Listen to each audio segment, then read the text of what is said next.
Welcome back into the Sports Source. This segment brought to you by Calhoun's. Easter Sunday next week.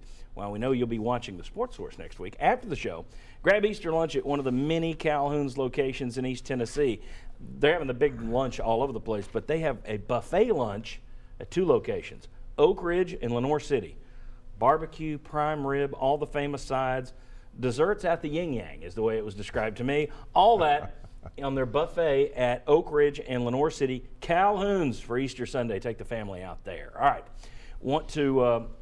We got more coming up on the quarterback situation. We got some John Curry stuff. Even got some stuff on UT basketball that we'll get to later. But start with the quarterbacks where, according to the coaches, the competition is still neck and neck. I think they're going to say that whether it is or not. They're going to continue to say that. You hear good things and bad things. These guys have a good day. One leads one day, one leads the next. The same stuff we see every time there's a quarterback competition at Tennessee, regardless of the coaching staff. That said, I have a feeling we're going to be looking at a quarterback rotation for the Georgia Tech game at least. And then you've got Indiana State, so it would be my guess you may do the same thing for that game as well. Do you agree with me? Do you think we're heading toward a quarterback rotation, or do you think that Butch Jones is going to name a starter before week 1? Think you're going to have a rotation.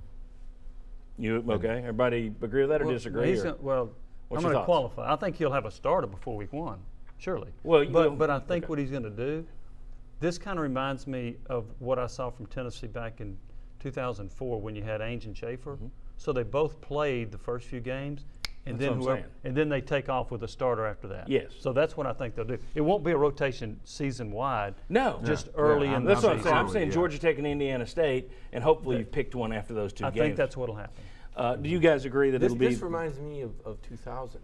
Actually, with A.J. Suggs and Casey Clausen. And Joey Matthews. And Joey Matthews, yeah. But especially Casey Clausen. I think early on, you'll see Quinten Dormady get the majority of the playing time, and if or when Jarrett Guarantano is able to get up to speed on the college game, which he hasn't yet, by the way, then I think you might see Guarantano essentially take over the job. But if Dormady's undefeated, remember 2000, though, those guys Suggs had lost a game. He lost that game to Florida when he couldn't throw it more than 15 yards.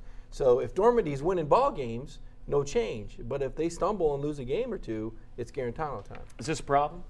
Is this how you would handle it? I mean, I'm not a big fan of 2 quarterbacks. That's how I would handle it, because I think unless Dormady has just in practice just looks awful, he's been here 2 years. I think he deserves a chance to see some meaningful action, unless there's just a huge separation in camp. It's how I would handle it, because I don't think you really know for sure going in with an inexperienced quarterback how he's going to respond. Exactly. Okay, because last year Jalen Hurts didn't start Alabama's first game, right?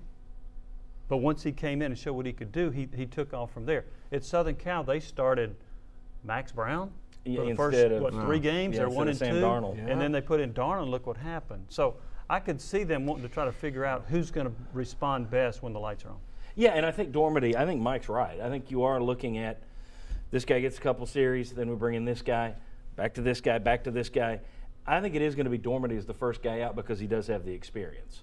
And I think Guarantano is the guy that's supposed to be the wonder kid. If he turns out to be the wonder kid, okay, he gradually takes more of the snaps. You could also go all the way back to 1994 when Colquitt got hurt, and it was Manning and Stewart, but I think everyone, as a matter of fact, fans kind of booed Manning in one of those games. Yeah, Hilton as well too, but you knew it was going to be Manning or Stewart. Manning had the pedigree. I think everybody had a feeling it was going to be Manning, and then eventually he claimed it.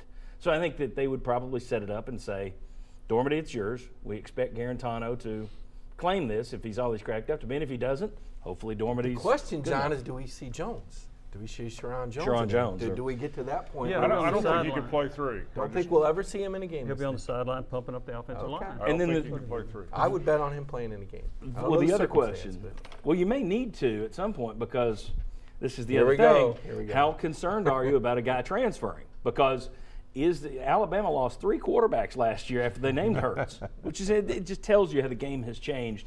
That quarterbacks, unlike other positions, although some other positions are getting like this too, but quarterbacks especially, I am not going to sit. I am going to go somewhere else and play. And the world has changed to where now there's 120 legitimate D1 schools you can go to. That wasn't the case in 1990. You weren't going to South Florida to play quarterback and still be on national television and still have a shot at the pros. You can now. So how concerned are you if you're Butch Jones? How much do you let that play into your mind that, so-and-so is looking better than the other guy, but I want to keep this going as long as I can so he won't transfer. Do you look at it that way? If I'm Butch Jones and I look at it that way, then you're setting yourself up for failure. You've got to go. If one guy is better, you've got to play with him. And I disagree with one thing that Mike Strange said. I don't think Dormady, deserves got nothing to do with it, as Clint Eastwood said, and Unforgiven. I just don't, you play the best guy. You're here to win football games. I qualify that by saying if you've seen in camp that he's clearly not, then no. But if it's reasonably close. Yeah, I agree. If it's that close, if everything being equal, okay. But I just think that if you're worried about one of these guys transferring and you're going to make a bad – your decision has to be based on who wins But that's why he won't games decide until the week before the first game. Well, that may be. And even then, I don't think he may decide who's going to be the first one out. Mm-hmm.